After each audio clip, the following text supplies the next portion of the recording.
Everyone, we're here today for a little bit of a modern deck tech. A little bit? A little bit. It's just a modern deck tech. Just a modern deck tech. This is 100% of a modern deck tech. I'm just trying to warm up here. You're cutting me down immediately. This is nonsense. Yes, that's what I do. Why are you so mean to me? It's kind of fun. Anyways, here with a spicy little brew. By now, I don't think this is anything like too crazy. That the cat is a little bit out of the bag. It's poking its head out the top. Yeah, it's looking like around. A lot of people, I think. It's like the groundhog looking for its shadow. Yeah, in particular, like the some of the folks that stream a lot on Twitch, Jeff Hooglin, Joe Lissette. I know those two in particular, maybe some other guys, have started playing with Nahiri the Harbinger in Eternal formats, both Modern and Legacy. And I myself have played probably about 10 games on Magic Online, and Nahiri plus Emrakul is messed up. It's super powerful. And recently that card has spiked a little bit. It's kind of gotten a little bit more recognition than it has in the past because people kind of wrote it off as a standard card that was okay, but kind of a role player and not particularly powerful. There weren't a lot of great uses for its ultimate in standard. You get Linvala, you get Atarka, and in some formats those would be good, but in this format they didn't quite work as well. Yeah, and it's powerful, but not like it doesn't win the game. Yeah. Now you turn the ultimate with Emrakul. But in Modern, and in Legacy, where we have access to cards like Emrakul the Aeon's Torn, Nahiri just wins the game on the spot, basically. I've never lost a game after attacking with an Emrakul. So I've seen many people lose Yeah, other game. people have. I've never done it. Okay. Well, you're just blessed, I suppose. Oh, I'm very lucky, but I don't know how they do it. But anyways, so we know that Nahiri the Harbinger and Emrakul are very powerful in tandem, but the question is, how do we build a deck around them? And today, even though some people have kind of messed around with these like Jeskai builds, I'm doing something a little bit different. I modeled my deck basically after Jund, but we have a Mardu deck instead. Instead of green, we're playing white for Nahiri and some other removal spells. So starting at the top, an important part of this deck is you want to be able to protect your Nahiri. She has a lot of loyalty, but the faster that you can just get up to your ultimate and kill your opponent quickly, obviously the better. We have some Wall of Omens and Lingering Souls. Just some nice little roadblocks. Wall of Omens gives you some velocity. Since you're not a blue deck, you don't have access to things like Serum Visions or Ancestral Visions. So anything that gets you deeper into your deck is welcome. Nice blocker against Wild Nacatl, various other creature decks. Lingering Souls, very powerful card, protects Planeswalkers well. Also synergizes nicely with Nahiri's +2 and Liliana the Veil's +1. You can discard for some value. Timely Reinforcements is kind of the like quasi 5th Lingering Souls / 4th Lightning Helix. Yeah. Kind of occupies some middle ground between the two. And we've seen a lot of Zoo and Burn recently, so Main Deck Timely makes sense with the way the modern metagame is right now. Mm-hmm. Liliana the Veil, staple of Jund decks, a nice disruptive element. Just anything that like increases your board position, you can play it -2 your opponent's creature after you bolted away their small guy. They're kind of forced to deal with Liliana, and then you play Nahiri and kind of just drop the hammer on them. It just makes it difficult for your opponent to deal with everything you're doing. Obviously, we have the one of Emrakul.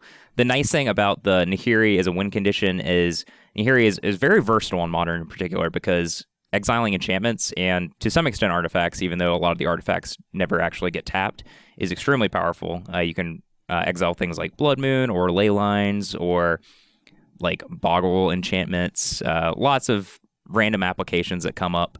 And in particular, the reason this package is so powerful is because it doesn't actually require that many cards in your deck. Nahiri is naturally a pretty powerful card. It can come down in -2 and like exile a Tarmogoyf for any other threat. And then you only have to dedicate one slot to Emrakul because Nahiri is kind of like built-in insurance against drawing the Emrakul. You can +2 Nahiri, discard your Emrakul, shuffle it back into your deck, and then just find it in a turn or two.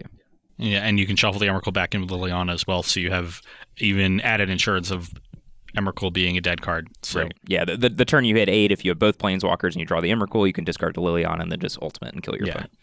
In reality, the Nahiri, all it needed to put it over the top was have some way to make the -8 super powerful and turn it into a real ultimate ability for a Planeswalker, and the opportunity cost of doing so in Modern and Legacy because of Emrakul is so low that Nahiri is shined there.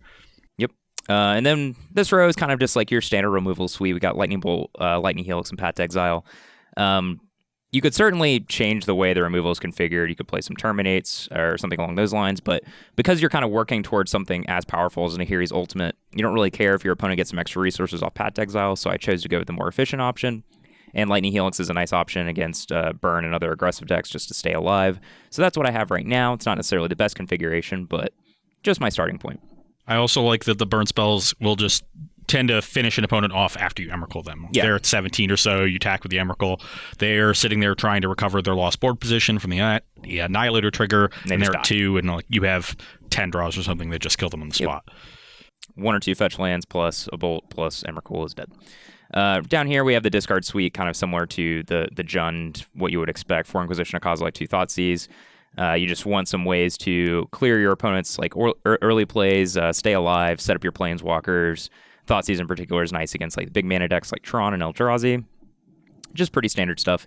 And then down here we have a Painful Truce and a Slaughter Pact. I like Slaughter Pact because you can play one of your powerful Planeswalkers on curve, pact your opponent's second creature, leave yourself with just a Planeswalker on the battlefield, and then your opponent's kind of like scrambling to deal with it, and you get like 2 free turns of activating your Planeswalkers.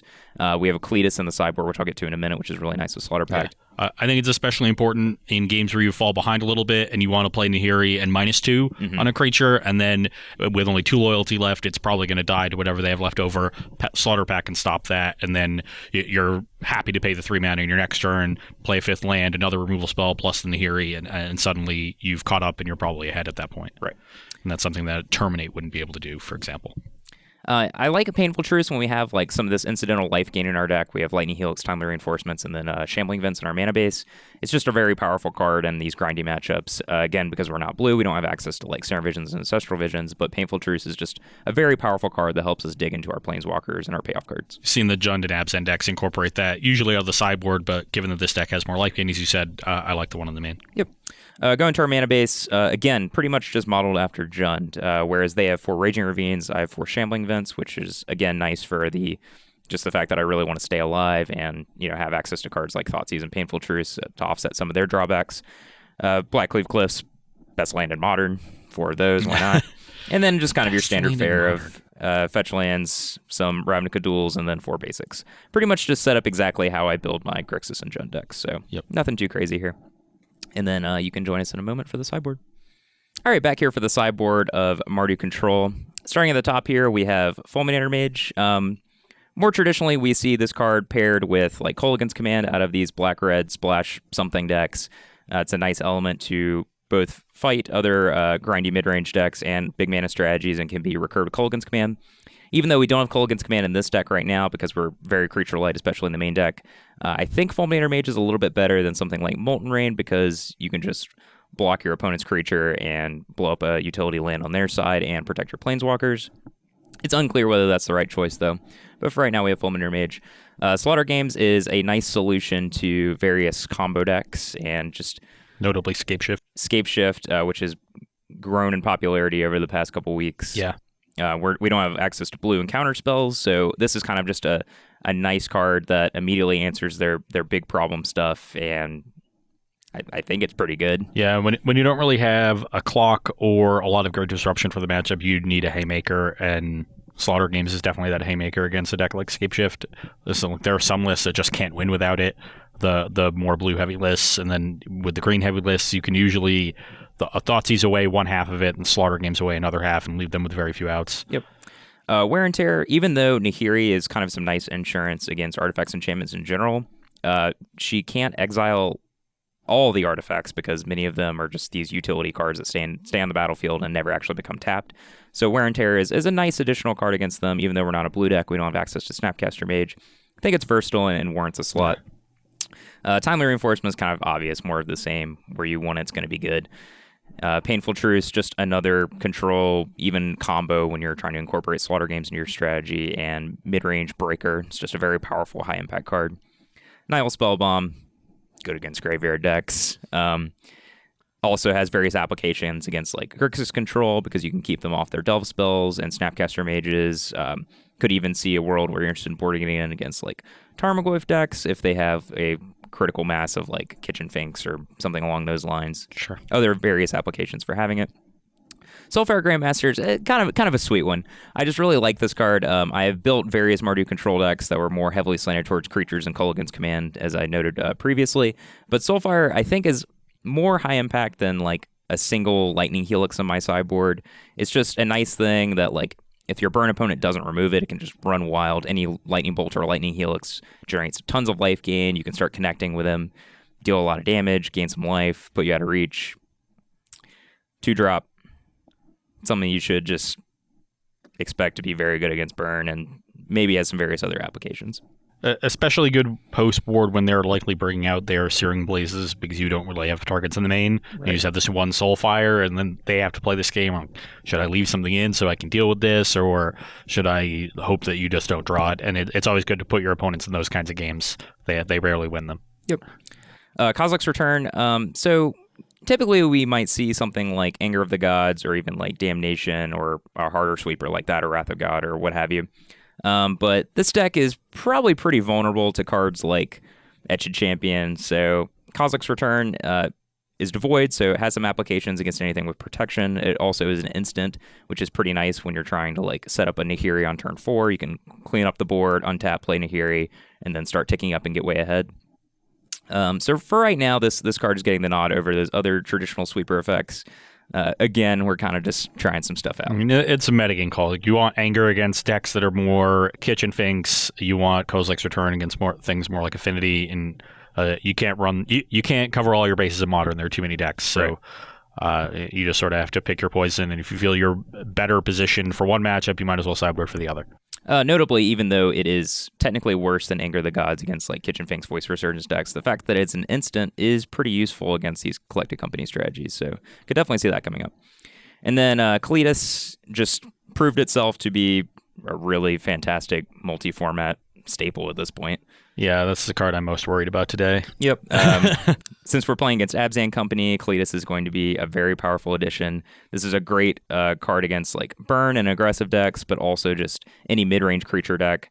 It makes your removal spells extremely high impact, snowballs your position, makes your opponent's incidental shenanigan combo stuff just bad. Yeah, I mean, again, like boarding creatures in this deck again is so good because people are going to want to bring out their creature removal against you, and this is one that if they don't have a removal spell within 2 turns, they're probably dead. Yep, it just runs wild and so quickly. They're sort of incentivized to over prepare for it, and if they do so, and you don't draw Kalitas, they can draw 1 or 2 dead cards, and that's more than enough for your card advantage engines to take over the game. Yep. All right. Well, thanks for watching, and you can join us in a moment for the games.